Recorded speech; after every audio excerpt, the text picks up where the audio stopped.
Sometimes things happen in life that we just get a feeling there's no coming back from. Some words come out of our mouths and we're like, I can't unsay that. Or we do something and we go, I'm not coming back from that. That's just too much. Some of you might remember this band in the 80s or 90s, but don't shout it out because you're going to get it right away. I know. But they did something that there was no coming back from. Let me give you a few hints. They had some massive hits. Girl, you know it's true. Baby, don't forget my number. Blame it on the rain. Massive hits, and they were so cool. I mean, they had dreadlocks. They looked kind of like twins, but they weren't. They sang so well. Their songs were catchy. And I just think they were the best. I loved this band. If you don't know, they were Milli Vanilli, right? Milli Vanilli. They had multiple songs that reached the top 10. Their albums went platinum. There's multi-platinum. I don't even know what that means, but I think it means really good. Multi-platinum. This is the age of MTV and Much Music, and they had these videos that everyone just wanted to kind of like play their music and be associated with them. They went on tour all around the world, USA, Canada, Europe, live tours. But then something didn't work out quite that well because people started noticing that their lips were moving but nothing was coming out because the timing of the soundtrack really got a bit messed up. So they admitted that no, they actually weren't singers. They were lip syncing everything. Didn't even know how to sing, really. I don't know if that's true, but they didn't sing any of these songs. They were lip syncing. For the first time in history, their Grammy, which they won, was taken away. And with that, our hearts.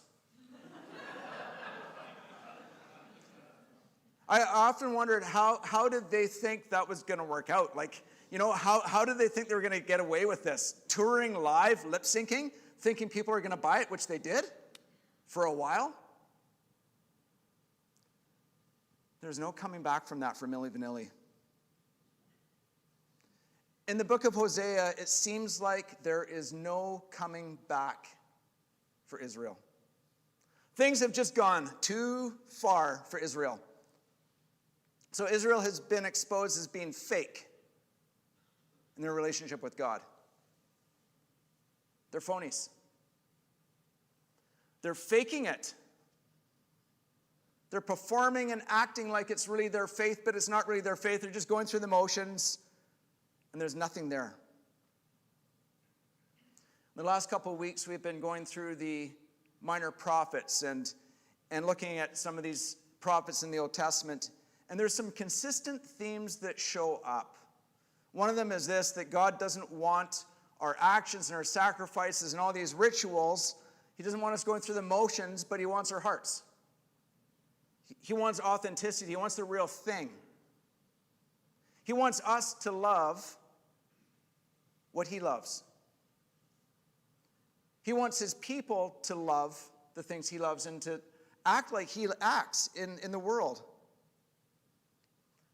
And it's all of this that shows what God is like. And that's what Israel was called to do. But they were faking it. Today we're going to be zooming in on Hosea 6, verse 6. And we see the theme of God's call to authenticity repeated again in Hosea. Right in the center of the book, it says, I want you to show love, not offer sacrifices. I want you to know me more than I want your burnt offerings. It's that call to authenticity. In other words, don't fake it. Don't go through the motions. Don't pretend. So the prophet Hosea is exposing and pointing to the people and saying, you guys, you've been caught. You're fakers. We all know it. You're faking it. You're phonies. They're like lip syncing their way through the faith. It's not working. And this is not what God desires. He desires authenticity, always. So he really desires that you can sing the song the best that you can, even if you've got a Milli Vanilli voice that's all croaky and scratchy. That's better than lip syncing. Just do your best. Never lip sync your way through faith and life. So in the book of Hosea, it seems like there is no coming back for the people of Israel.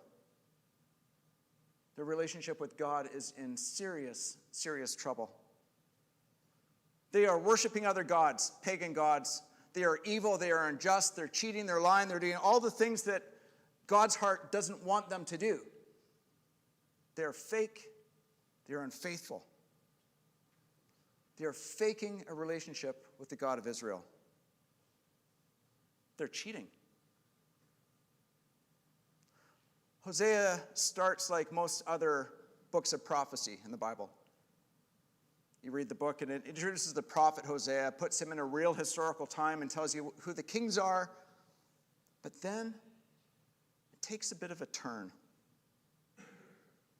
It makes you maybe wonder, if you read Hosea, starting in chapter 1, maybe you picked up the wrong book. You thought it was the Bible, but it's actually not. That could happen.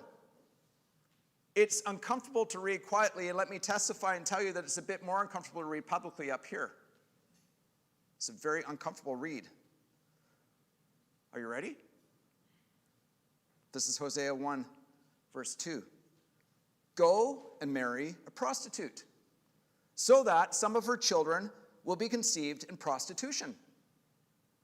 This will illustrate how Israel has acted like a prostitute by turning against the Lord and worshiping other gods. Ouch. I hope you felt something uncomfortable there. It's the point.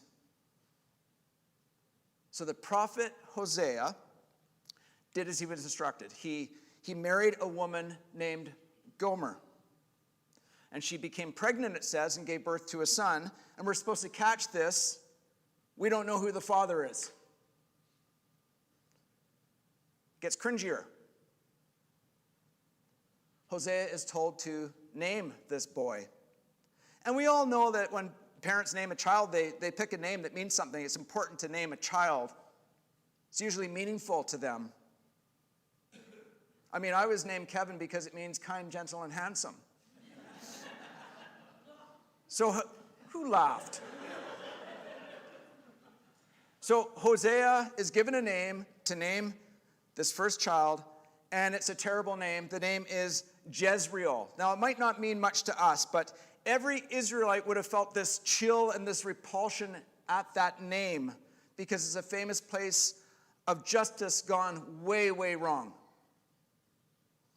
Jezreel carries this national shame for Israel. It's a place of a political coup, and there was a whole clan of people that were wiped out. It started as justice and turned into this bloodshed, a horror show. It's a massacre. It's a terrible memory in the consciousness of Israel. So that name hits them hard. Jezreel? It would be like us naming our child 9/11.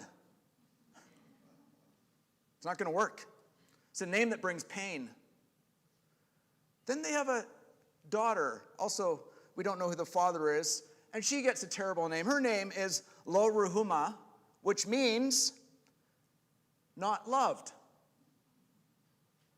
Because I will no longer love Israel. How about that for baggage to carry around the rest of your life? My name is not loved, unlovable. Pleased to meet you, Kevin. And then one more son. He's to be called Lo Ami, which means not mine. Because you are not my people, Israel will no longer be God's people. So it's like, hi, I'm Hosea. This is my wife Gomer. She works in the sex trade. And meet our 3 kids, massacre, not loved, and not mine. Do you want to come over for waffles after church? It's terrible. That's the cringy bit. And it's very cringy. That's what you call losing the family lotto, right? It's not very good. The question is, what is this all about besides just being the book that people skip, the book that you tell people not to read or you don't mention that they read. I hope to convince you today, at least, that this is not a terrible book. At least. But more, I want to convince you that this book gives us a picture of God's love that you will find deeply hopeful. But we're going to need to work for it. Have to dig a bit. We are meant to react to Hosea's marriage and the names of his children. Meant to react. It's meant to provoke something in us, because Israel's unfaithfulness to God is like Gomer's unfaithfulness to Hosea. That's the whole point of this. And the children are like the consequences of their unfaithfulness. So in short, Hosea is a symbol, Gomer is a symbol, each of the children are a symbol of Israel's refusal to love God back, of their unfaithfulness, of their love of other gods, even when God has been loyal and faithful to them. So Hosea's relationship to Gomer is meant to be seen clearly as a relationship that there should never, ever be any coming back from. This is a relationship that no one should ever tolerate. Don't ever let anyone tell you this is a Christian marriage. It's not. No one should ever tolerate this kind of relationship. That's the point. It is next level dysfunction. Way over the top. And that's the point. There should be no coming back from a relationship like this. So Israel has been unfaithful, like Gomer. And it looks like there is no coming back for Israel. Things have gone too far. Can't come back from what they did. And the book is full of things they can't come back from and consequences. Like, there's so many, but here's a few. Chapter 7, verse 1. I want to heal Israel, but its sins are too great. 10:13. You have cultivated wickedness and harvested a thriving crop of sins. And then 13:9. You are about to be destroyed, O Israel. Yes, by me, your only helper. Hosea's marriage to Gomer is a way for us to hear and feel how hard it is for God with Israel. And it's hard to read this book from a distance. But there are hints in this book that say, maybe, just maybe there might be a comeback. Is it possible? The book goes back and forth in a really strange way. We start with chapter 1 and we get this immediately after all that cringy stuff about family in the same chapter in verse 10. Yet the time will come when Israel's people will be like the sands of the seashore, too many to count.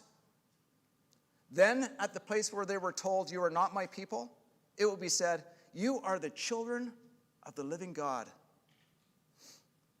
And that there is what we call theological whiplash, right? You're like, did I just read that right?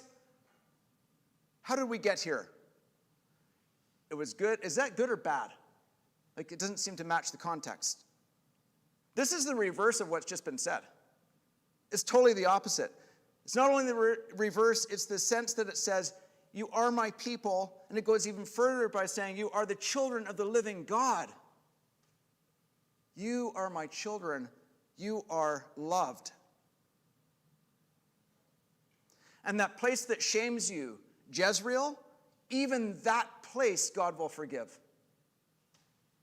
The worst place in your life, the very lowest, is where God wants to meet you and work the most powerfully. You could get a sore neck reading this book. Back and forth. Maybe that's why I have a sore neck this morning, actually. I just said I had a sore neck. I realized why. It's because of Hosea. You're a massacre. I'm done with you. You're not loved. 2, you will be blessed. You'll be with me and I will be with you. We are family, a relationship of love. And then chapter 2 goes back to the stuff of unfaithfulness that you can't come back from. Infidelity, cheating, the worst you can imagine in a marriage. But then against all logic, against even all good advice, God speaks to Hosea in chapter 3, verse 1. Go and love your wife again, even though she commits adultery with another lover. This will illustrate that the Lord still loves Israel, even though the people have turned to other gods and love to worship them. And right there where we think there is no coming back for Israel, we wonder, maybe this isn't a story about bad behavior being too much for God's love. Maybe this is a comeback story. A story about God's love being too much for bad behavior. Maybe this is one of the most powerful, generous, good news books in the Bible. It tells us what God's love is like and how he wants to like and love us. The prophet Hosea is doing something really important in this book. He's pointing to their sin and he's calling them back. Doing both things. This is what prophets do. There should be no coming back from a marriage like Hosea and Gomer. There should be no coming back for God's people because they have been, like Gomer, completely unfaithful. Everything listed in the book is about consequences and punishment and judgment on faithfulness. And it's all true, it's legit, it's all there. There should be no coming back from this. And that is the point. The book of Hosea isn't about what you can't come back from. The book of Hosea tells us there is nothing you can't come back from because God's love is bigger than our failures. When it looks like there's no comeback possible, God finds a way. Hosea is a comeback story. The whole book of Hosea revolves around this central theme of God's love being bigger than his anger. There's a term that you've probably heard of called Hesed in this book. It's a central theme in the book. It's about steadfast love. It describes God's love for his people. It's going beyond and above. As most people say, above and beyond. It's faithful love. Undeserved love, loyal love. Love rooted in relationship, not obligation. It's a love of comebacks when no comeback should be possible. We're told what God requires of us if we want to come back. I want you to show love, not offer sacrifices. I want you to know me more than I want burnt offerings. I want you to love me back. Don't fake it. This is one of the most generous gospel books in the Bible. It's quite a claim. Maybe that goes against the grain a little bit. There are a lot of names in this book. Two I haven't told you about so far. Hosea and Gomer. Did you know that Hosea is a shorter version of the name Joshua, which means salvation? Or God delivers? So the whole book could actually be called Salvation, or God delivers.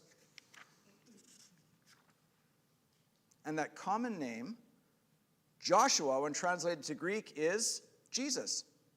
Salvation. God delivers. It's what the whole book is about. And Gomer is a name that we are all meant to identify with, each one of us. It means completion, but here it means the completion of sin. Like all those things you did or said, they're all coming back at you. Completion. So we are all Gomers. You guys are Gomers. I'm a Gomer. So all those things that we've done, things we've left undone, mistakes we've made that haunt us, if only I had played that one differently.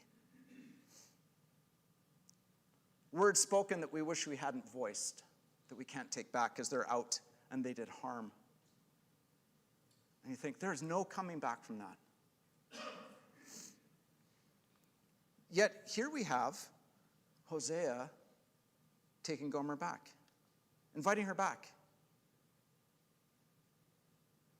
And the message of the prophet to Israel is this: God's love is bigger than your unfaithfulness. Way bigger. There is nothing that Israel can do that will prevent them from coming back to God, because God's love is bigger than their unfaithfulness. And God will always take his people back. The message is true for us today. God's love is bigger than our failures. His faithfulness is greater than your unfaithfulness. His forgiveness is more powerful than your mistakes. I want to ask you a question. What's your comeback story? Many of us have probably done or said things that it seems like there is no coming back from. We make bad choices, and those choices can't be undone. And then those choices seem to take a life of their own, and they grow. You lip sync one concert, and then you have to do another. And they feel out of control. Maybe in relationships, you've really burnt some bridges. I mean, we've all had failures, big and small. And it is true, we might not come back with some people in those relationships or things we've done. We can't predict that. It might not work. But this is what he requires: your heart. It's about knowing about all those things, letting God point to them, and instead of running away from God, running towards God with those things that you've done, mistakes you've made. Maybe it's true that there are some things in life you can't come back from, but did you know that no matter what, that the bad stuff can be used for good? If you face it, if you let it, if you hand it over to God. Jezreel was the place where the massacre occurred, but it's also the place where God will meet you. The worst thing, the worst place of your life is where God will meet you most powerfully.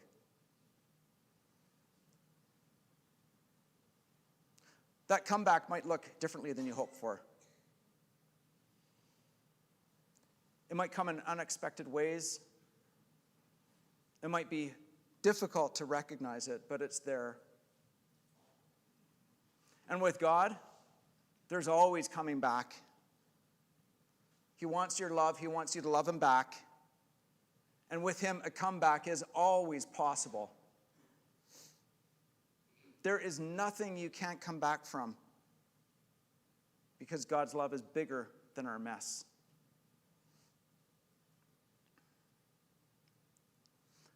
Milli Vanilli never made a comeback. I'm sorry, because I really liked Milli Vanilli, and I would have just kept listening even though I knew they were lip syncing. That's how bad my musical taste was. I love listening to Milli Vanilli. They're famous for faking it, but I still like them. You know it's true. You have a comeback story. Each one of us here have a comeback story. And it's about not faking it in your life. Not faking it in your relationships. Not faking it and performing for God. But actually coming as you are. That's your comeback story. We all have one. There's nothing you can't come back from because God's love is always bigger. Thanks be to God. Amen.